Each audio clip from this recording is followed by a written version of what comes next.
Innal hamdalillah nahmaduhu wa nasta'inuhu wa nastaghfiruh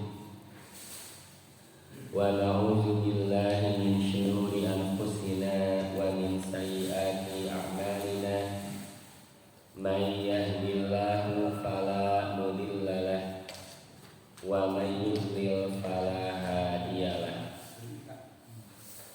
wa asyhadu an la ilaha illallah wahdahu la syarikalah wa asyhadu anna Muhammadan abduhu wa rasuluh alladzi la nabiyya ba'da amma ba'du.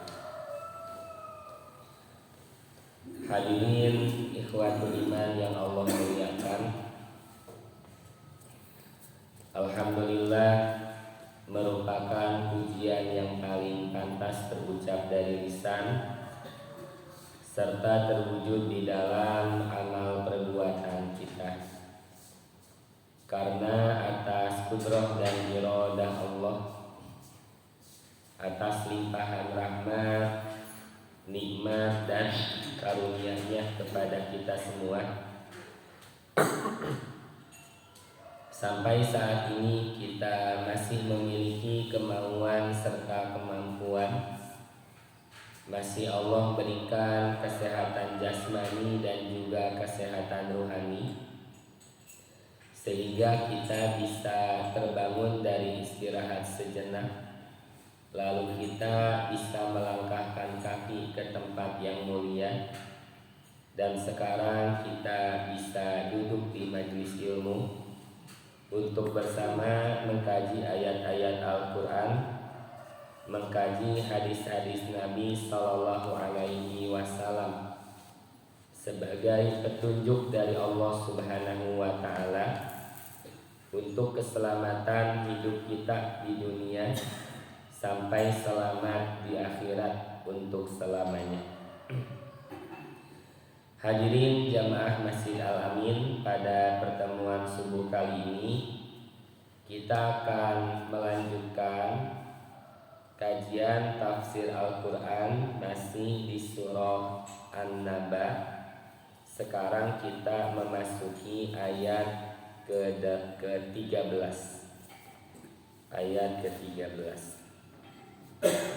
Nah hadirin, sungguh Allah Subhanahu wa Ta'ala telah menciptakan seluruh yang ada di alam semesta. Semua itu sebagai di antara tanda kemahabesaran Allah. Kita Allah cipta untuk beribadah kepadanya, lalu Allah lengkapi di alam semesta sarana prasarana, fasilitas hidup untuk kita, yang bila kita perhatikan, terus kita renungkan secara mendalam, maka semua yang ada di sekitar kita adalah tanda nyata bahwa adanya Allah yang Maha Kuasa, yang menciptakan, yang mengurus, dan yang mengatur segalanya. Nah hadirin, pada ayat sebelumnya kita sudah mendapatkan penjelasan mengenai keadaan 7 langit yang kokoh, yang menjadi atap tidak bertihang bagi kita, yang sungguh manusia dengan akal pikiran yang sudah Allah lengkapi pada dirinya, bila memperhatikan, mengamati, meneliti, maka akan berkesimpulan bahwa adanya Allah yang menciptakan, yang mengurus, dan yang mengatur segalanya. Nah sekarang di ayat ke-13 Allah Ta'ala berfirman, A'udzu billahi minasy syaithanir rajim. Wa ja'alna sirajan wa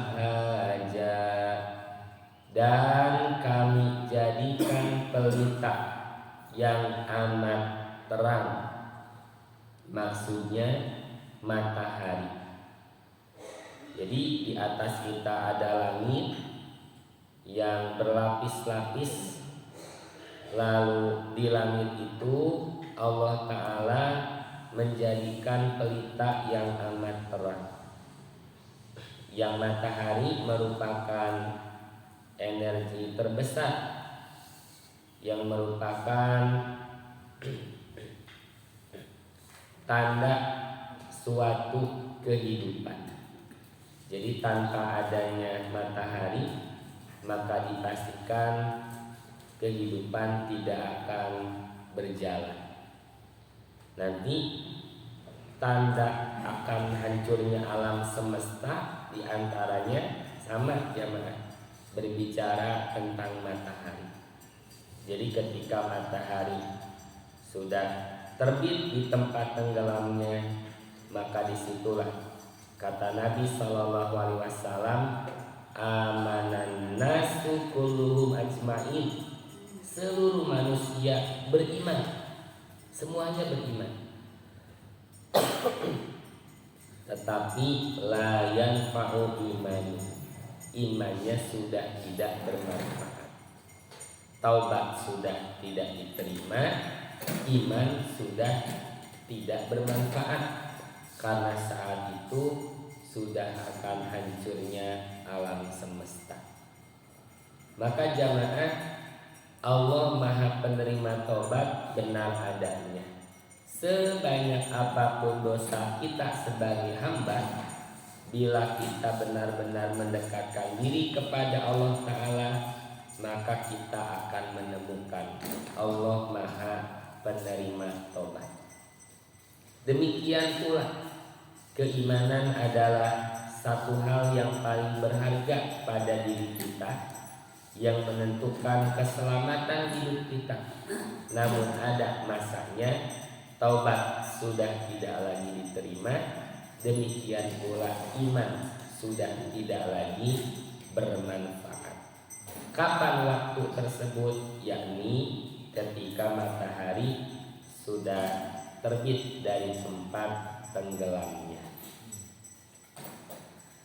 Dalam tafsir Ibnu Katsir diterangkan, yakni asyamsal munirata, matahari yang menyinari ala jami'il alami, seluruh alam, allati yatawajjahu dawuha li ahlil ardi kullihim, yang cahayanya menyala bagi seluruh penghuni bumi. Inilah jamaah sumber energi terbesar, ya, matahari yang sungguh sangat dibutuhkan untuk berjalannya suatu kehidupan.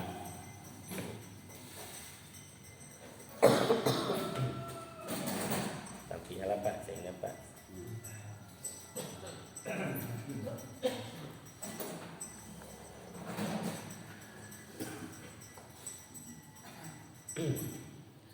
Nah hadirin, sebagaimana yang telah kita ketahui bahwa matahari bukan hanya menyinari seluruh alam, bukan hanya energi terbesar yang sangat kita butuhkan, tapi matahari pun bisa menjadi sumber daya alternatif. Manusia dengan kecerdasannya bisa mengubah panas matahari menjadi listrik, yang sekarang kita perhatikan Pak, mulai beralih dari bahan bakar minyak menggunakan energi listrik. Manusia terus dengan keserakahannya membuat banyak kerusakan hanya untuk mencari suatu keuntungan. Jadi seperti tanah Papua dirusak Pak, sumber daya nikelnya diambil, karena itu bahan terbaik untuk membuat baterai sebagai cadangan listrik. yang sekarang mulai beralih dari kendaraan berbahan bakar minyak menggunakan energi listrik. Maka manusia akan seperti demikian, mengedepankan kerakusan hanya untuk mencari keuntungan diri semata dengan kemewahan hidup di dunia, hingga lupa bahwa seluruh sumber daya di alam semesta hakikatnya petunjuk dari Allah Ta'ala sebagai tanda kemahabesaran, kemahakuasaan Allah Ta'ala, agar kita sebagai manusia bisa benar-benar menghamba kepadanya. Kita mengejar sisi itunya jamaah. Jadi manusia sumber daya alam yang paling besar, energi terbarukan, betul siapapun mengetahui, siapapun memanfaatkan. Tapi bagi kita sebagai orang beriman, ya bahwa adanya matahari yang menyinari itu diantara tanda kemahabesaran Allah Subhanahu wa Ta'ala. Artinya adanya matahari harus semakin menjadikan diri kita sadar bahwa matahari saja yang demikian besar adanya dalam kendali Allah Subhanahu wa Ta'ala, apalagi kita yang kecil lagi hina, tidak punya daya dan upaya, mana mungkin kita berani melawan Allah Subhanahu wa Ta'ala. Selain itu jamaah, matahari pun menjadi penanda sholat wajib yang harus kita kerjakan. Jadi sholat wajib itu tandanya adalah dengan melihat matahari. Jadi matahari terbit, sholat subuh. Sampai kapan batas waktu sholat subuh?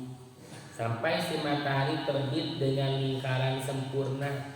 Itu Pak, dengan lingkaran sempurna udah beres tuh, habis waktu sholat subuh. Kapan sholat zuhur? Sama tolak ukurnya matahari, ketika matahari tepat di atas kepala kita. Demikian pula sholat asar. Kalau sholat maghrib bagaimana Pak? Sama, sebalik dari sholat subuh. Ketika matahari tenggelam, lalu cahayanya masih nampak Pak, sholat maghrib. Sampai kapan batas waktunya? Sampai benar-benar hilang cahayanya, masuk sholat isya. Nah nanti di kosongnya waktu dari sholat wajib ada sholat sunnah sebagai ibadah tambahan yang Allah berikan kepada kita. Kan kalau habis waktu zuhur sampai kapan Pak? Sampai masuk asar. Asar sampai masuk maghrib. Habis waktu maghrib sampai isya. Kalau habis waktu isya bukan sampai subuh Pak, tapi sampai tengah malam, ila wasakil lail. Bagaimana mengukur tengah malamnya? Tidak harus jam 12, tapi tengah malamnya diukur waktu sholat maghrib, awal masuk waktu maghrib, awal masuk waktu subuh, bagi dua. Nah pertengahannya pukul berapa? Di situ akhir sholat isya. Habis waktu sholat isya, belum masuk waktu sholat subuh, kan kosong Pak, tidak ada sholat wajib. Maka di situ ada ibadah tambahan, yakni sholat tahajud. Gitu Pak. Sama, habis waktu subuh ke waktu zuhur kan kosong, tidak ada sholat wajib. Di situ Allah memberikan ibadah tambahan, yakni sholat duha. Demikian jamaah, ya matahari pun menjadi tanda masuknya waktu sholat wajib bagi kita. Selanjutnya dalam kitab Sofwatut Tafasir diterangkan yaitu wa ja'ala syamsa misbahan mulian yastadi'u bihi ahlud dunya. Dan dia Allah Ta'ala telah menciptakan matahari sebagai pelita yang menyinari, di mana penduduk dunia mendapat cahaya dengannya. Kama yastadi'un nasu bisiraji fi buyutihim, sebagaimana manusia mendapatkan cahaya dengan lampu di dalam rumahnya.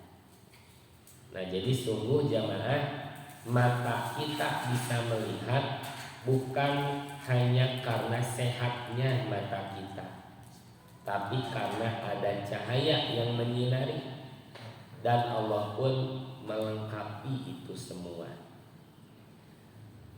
Di malam hari dengan kegelapannya tetap manusia membutuhkan cahaya, maka memanfaatkan yang lainnya. Ya, pemika pungkur nganggo cempor, nganggo lilin, ayeuna nganggo listrik, terus demikian. Ya, manusia memanfaatkan itu semua karena sudah menjadi kebutuhan dalam hidupnya.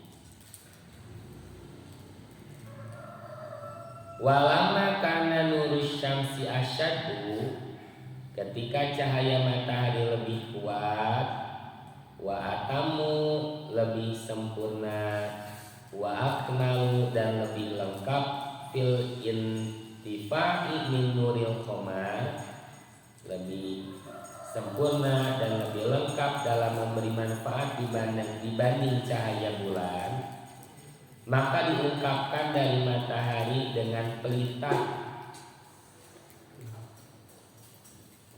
karena ia menyinari dengan dirinya sendiri.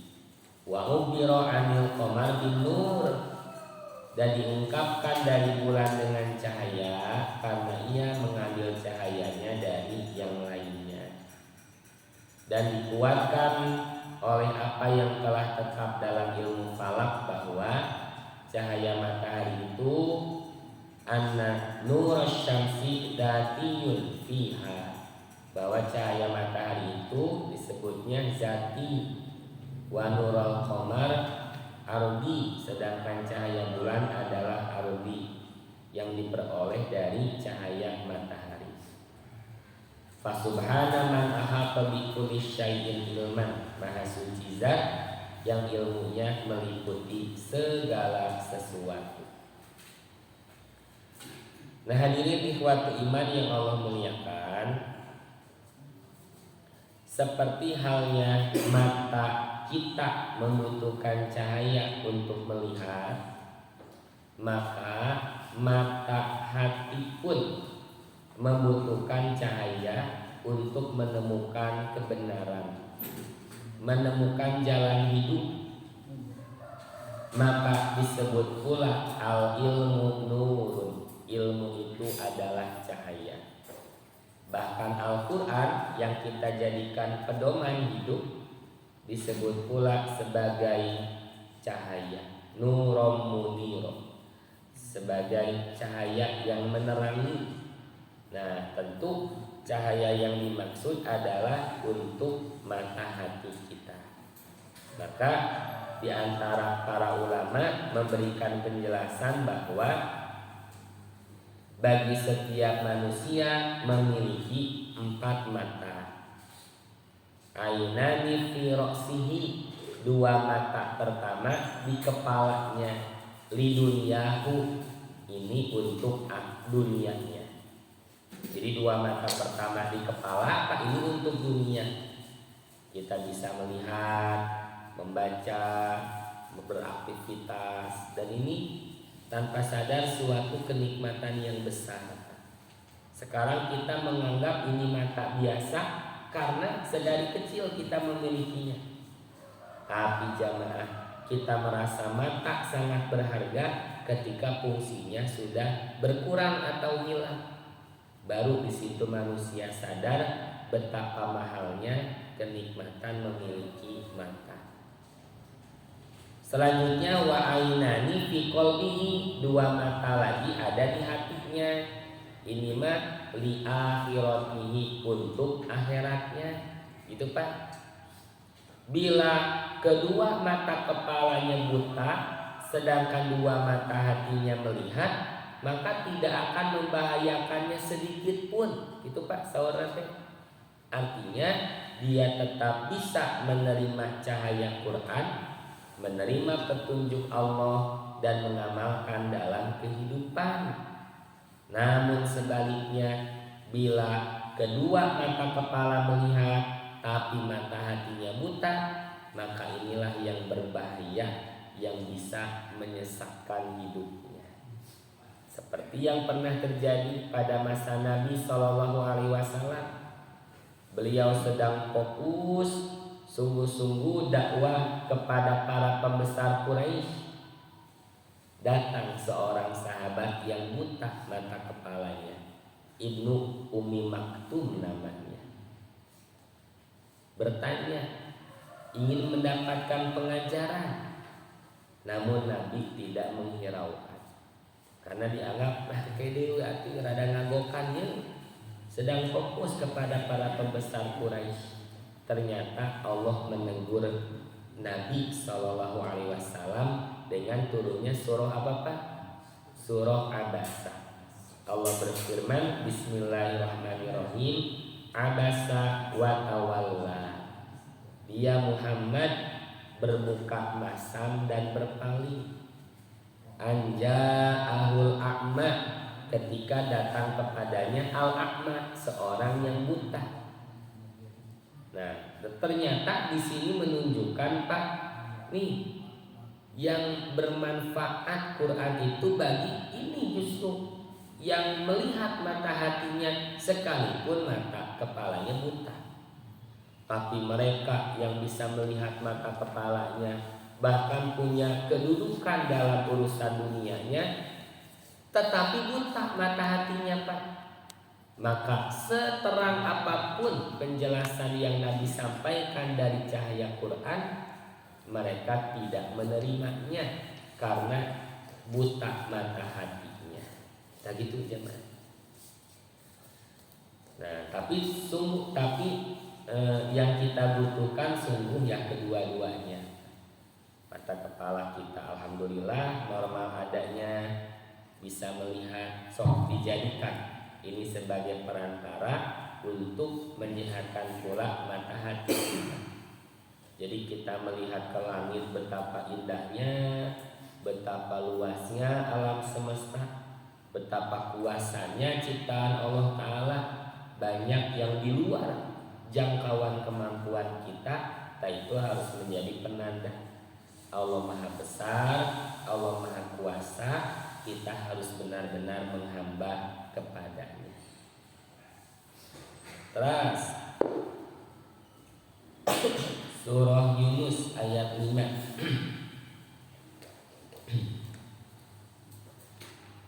Huwallazi ja'ala asy-syamsa diya'an wal qamara nuran wa qaddarahu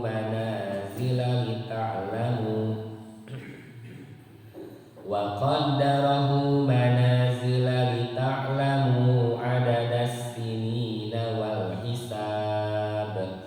Ma khalaqallahu dzalika illa bil haqq yufassilul ayati liqaumin ya'lamun.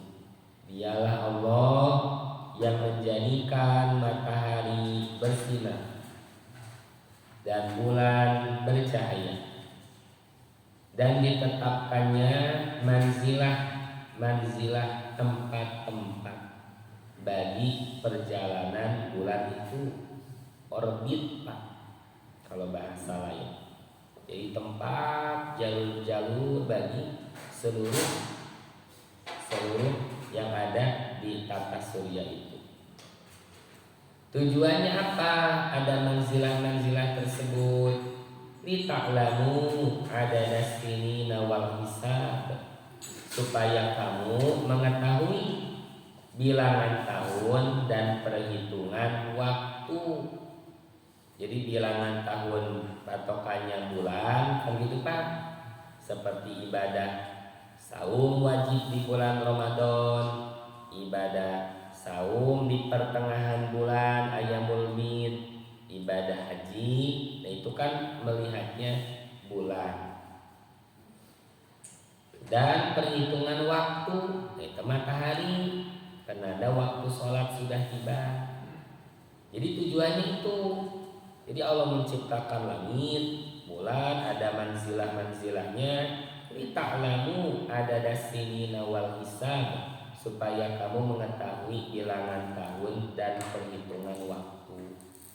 Mengapa itu semua bisa dihitung, bisa diperkirakan, gitu Pak? Waktunya dibuat kalendernya, karena perputarannya itu tetap jamaah. Maka manusia bisa menghitungnya, memperkirakannya.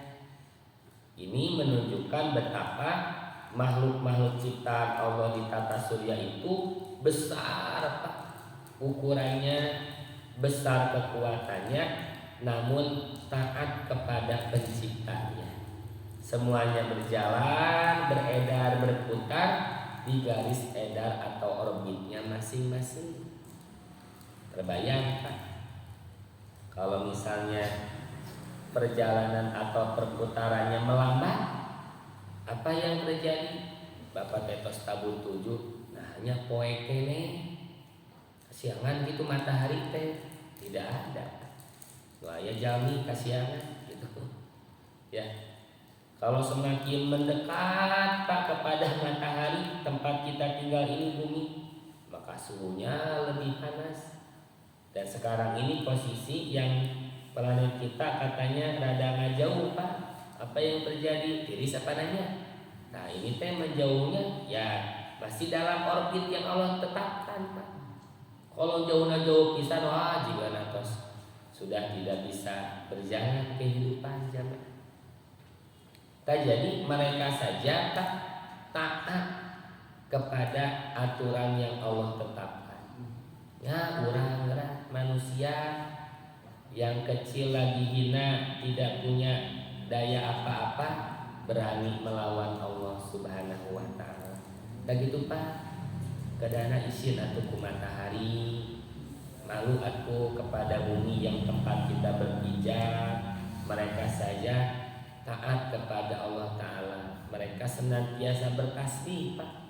Kalau dalam ayat lain Allah menerangkan semua yang ada di langit dan di bumi ini bertasbih kepada Allah. Walakillah tafqahu tasbihahu, kata Allah, tetapi kalian manusia tidak paham bagaimana tasbih mereka. Tasbih mereka itu diantaranya suatu bentuk ya ketetapan yang mereka taati. Nah contohnya ini Pak yang kita baca.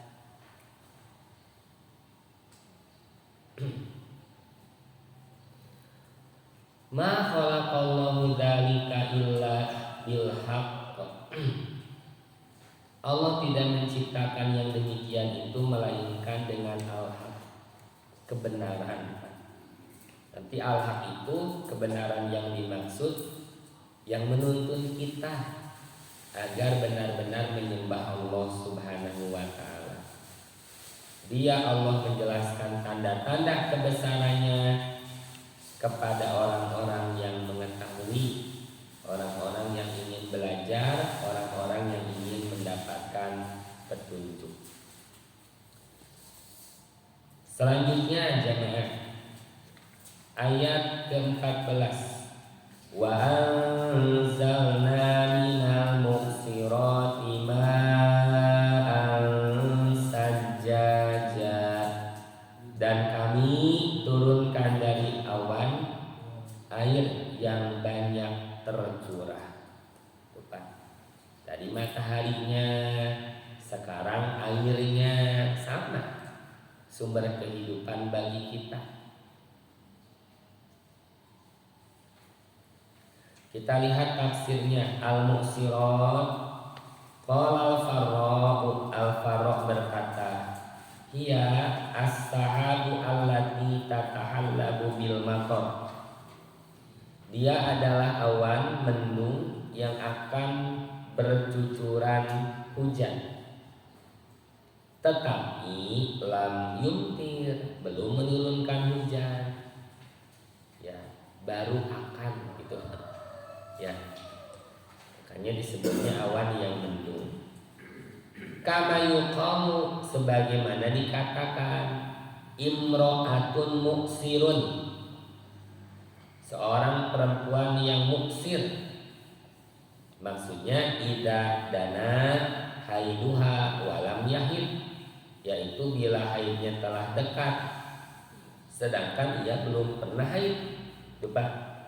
Jadi seorang perempuan yang mau masuk usia remaja, mau menginjak dewasa balik, disebutnya imro'atun muksir, seorang perempuan yang telah dekat haid, yang dia sebelumnya belum pernah mengalami haid, disebutnya muksir. Nah, di sini Allah berfirman wa anzalna minal muksiron, dan kami turunkan dari awan. Apa maksud muksiron? Awan yang mendung, mau turun hujan. Belum hujannya, baru mau akan turun. Kenapa atuh tidak menyebutkan awan saja?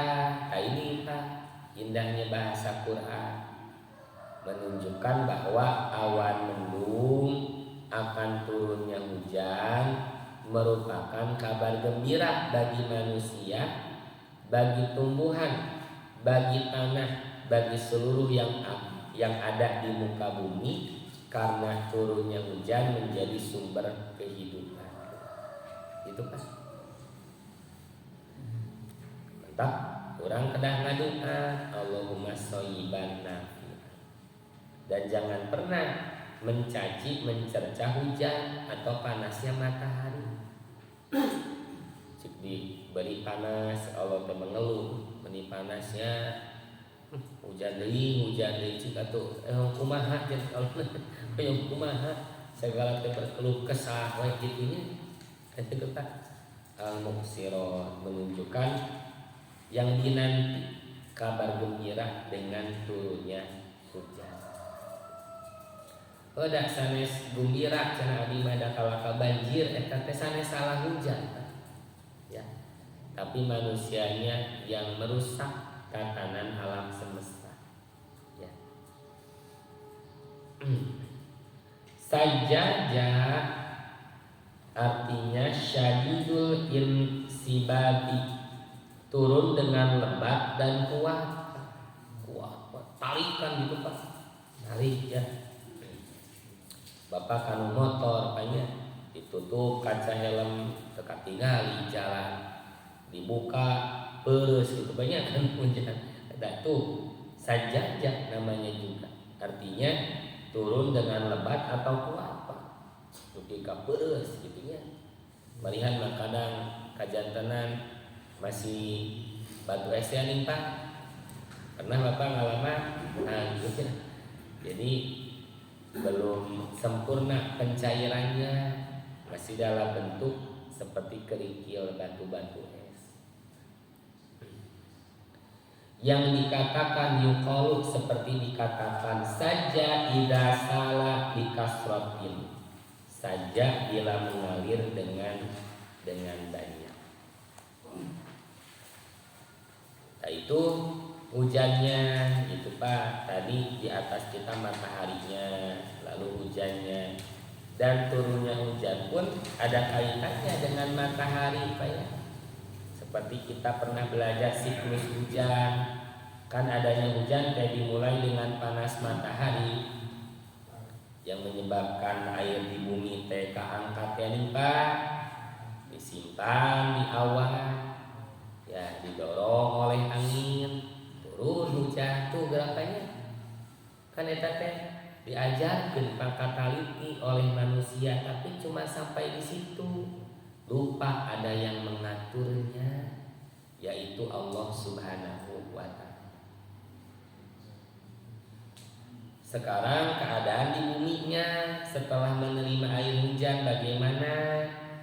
Linukhrija bihi habban wa nabata, supaya kami, kata Allah, kami bahasana itu kita mah tidak mampu, jadi menurunkan hujan supaya kami tumbuhkan dengan air itu biji-bijian dan tumbuh-tumbuhan. Ini indahnya tuh. Jadi tadi matahari Allah jadikan pula perumpamaan sebagai petunjuk cahaya Al-Quran yang menyinari mata hati kita. Kita jadi tahu jalan kehidupan, kita bisa menerima petunjuk Allah Ta'ala. Demikian pula hujan, itu diibaratkan sama dengan ilmu. Nanti tanah yang menerima hujan digambarkan dengan hati, gitu Pak. Jadi ada tanah yang subur sehingga turunnya hujan menyerap dan menumbuhkan tanaman. Nah itu hati orang yang beriman. Jadi dengan adanya ilmu menumbuhkan amal soleh, memberikan banyak manfaat. Nanti ada hati ya seperti tanah yang cadas, Pak. Itu ya hanya bisa tanah yang menampung air, tidak menyerap, tidak menumbuhkan, tapi memberikan manfaat. Ini untuk orang yang menerima ilmu, tidak mengamalkan, tapi bisa mengoreksi orang. Jika tu gerak sholat, air dirina itu, ibarat tanah yang menampung air, manfaat untuk yang lainnya, tapi tidak menyerap dan menumbuhkan apapun. Ada tanah anu cadas tidak menyerap air, tidak menampung air, tapi membahayakan orang lain. Adon bapak teh ngoledak gitu Pak. Itu gambaran hati manusia yang menerima hujan. Maka hujan diibaratkan ilmu. Nah di sini setelah turun hujan, supaya kami tumbuhkan dengan air itu biji-bijian dan tumbuh-tumbuhan. Apa bedanya habban wa nabatan? Al-habbu yang ditarjamah di sini biji-bijian ialah ma yaqtatu bihil insanu kal hintati wasyiri, ialah apa yang dimakan oleh manusia seperti biji gandum. Wan nabatu, sedangkan an-nabat ialah mataqtatu bihid dawafu, apa yang dimakan oleh binatang. Minati bni wal hasyisi, berupa jerami dan rumput. Tuh berapa? Nanti binatangnya sama dimakan juga oleh manusia itu. Ya jadi kita perlu supaya biji-bijian. Jadi kalau habban itu yang dimakan oleh kita, sedangkan nabatan dimakan domba, sapi itu Pak. Nah, ayam kan macokan jukut, kayak ayam lagi dibenci dikurang. Jadi semuanya ya untuk kita manusia. Dari mana itu semua bisa tumbuh? Dengan turunnya hujan. Innaman qadara ala insya'i dalika fahuwa qadirun ala i'adati ma bada'ahu awwala marrah. Sesungguhnya yang mampu, yang punya kuasa menumbuhkan demikian, maka ia juga kuasa untuk mengembalikan apa yang ia telah ciptakannya pertama kali. Bal huwa ahwanu minhu ladan nazari wal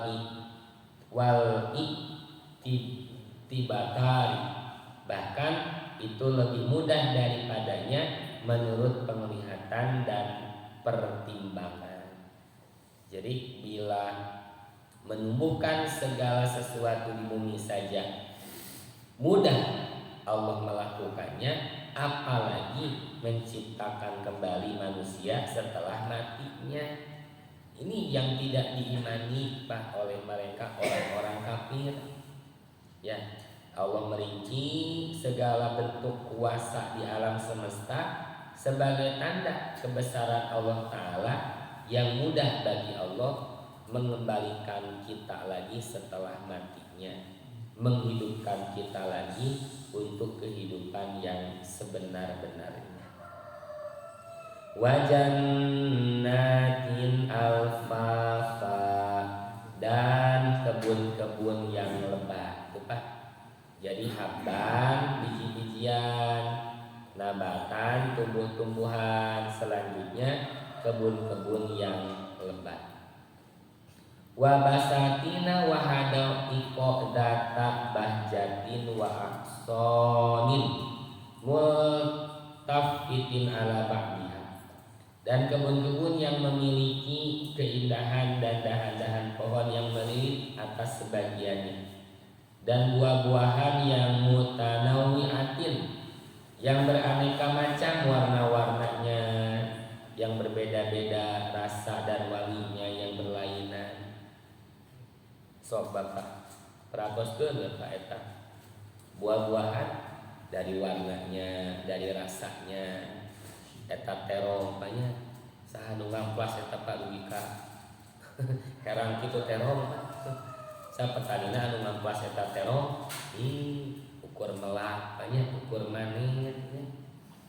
Wah semuanya Pak itu tanda kebesaran Allah. Jadi dari rasa, wanginya yang berlainan, walaupun hal itu ada pada sebidang tanah, kita saudara, wa in kana dzalika fi buqatin wahidatin, jadi sebidang tanah, tanahnya sama, benihnya beda, tumbuh pula hasil yang berbeda. Nah, atuh bersyukur gitu Pak. Kenapa manusia tidak bersyukur kepada penciptanya? Nah, gitu Pak. Kita lihat di surah Ar-Ra'd ayat 4. Wa fil ardi qita'um mutajawiratun wa jannatun min a'nabin wa zar'un wa nakhilun sinwan. Dan di bumi ini terdapat bagian-bagian yang berdampingan, dan kebun-kebun anggur, tanaman-tanaman dan pohon kurma yang bercabang dan yang tidak bercabang. Wa ghairu sinwani yusqa bima'in wahid, disirami dengan air yang sama itu Pak. Jadi airnya sama gitu ya, tapi bisa menghasilkan yang berbeda. Wa nufaddilu ba'daha ala ba'dil fil ukul, kami melebihkan sebagian tanaman itu atas sebagian yang lain tentang rasanya. Inna fi dzalika laayatil liqaumin yaqilun, sesungguhnya pada yang demikian itu terdapat tanda-tanda kebesaran Allah bagi kaum yang berpikir. Itu Pak, ini teh tanda kebesaran Allah. Bagi siapa meyakini itu tanda kebesaran Allah? Bagi kaum yang mau berpikir. Terakhir dalam tafsir Al-Munir kita akan lihat penjelasan dari Al-Hasan Al-Bisri tentang ayat wa nufaddilu ba'daha ala ba'dil fil ukul. Ayat di atas Pak, Ar-Ra'd ayat 4. Al-muradu bihadhil ayat al-masal, yang dimaksud dengan ayat ini adalah perumpamaan bahwa darabahullahu ta'ala li bani Adam, Allah telah memperkuatnya bagi Bani Adam, kita manusia, anak keturunan Adam. Asal mereka adalah satu. Wa hum mukhtalifuna fil khairi wasyarri wal imani wal kufri. Tetapi mereka berbeda-beda dalam kebaikan, kejahatan, keimanan, kekafiran. Kahtilafis simari allati tusqa bima'in wahid, sebagaimana berbedanya buah-buahan yang disiram dengan air yang satu. Gitu Pak. Jadi sebagaimana buah-buahan beda-beda tanaman, demikian pula manusia akan berbeda-beda. Ya, akan berbeda-beda. Alhamdulillah, wallahu a'lam bishawab. Demikian jemaah sampai ayat 16 dari surah An-Naba yang kita baca, yang kita lihat keterangannya dari para ulama. Semoga memperkuat keimanan kita, membuahkan ketaatan kepada Allah Subhanahu wa taala, menjadikan kita lebih baik lagi sampai kita bisa kembali kepadanya dalam sebaik-baik keadaan, yakni husnul khotimah. Cekap Pak. Ya, demikian, mohon maaf atas segala kekurangan. Terima kasih jamaah untuk kehadiran dan kebersamaan. Insya Allah minggu depan kita lanjutkan. Semoga masih Allah berikan kesempatan. Jamaah semuanya sehat walafiat. Rabbana atina fid dunya hasanah wa fil akhirati hasanah wa qina adzabannar. Aqulu qouli hadza wa astaghfirullah li wa lakum. Wassalamualaikum warahmatullahi wabarakatuh.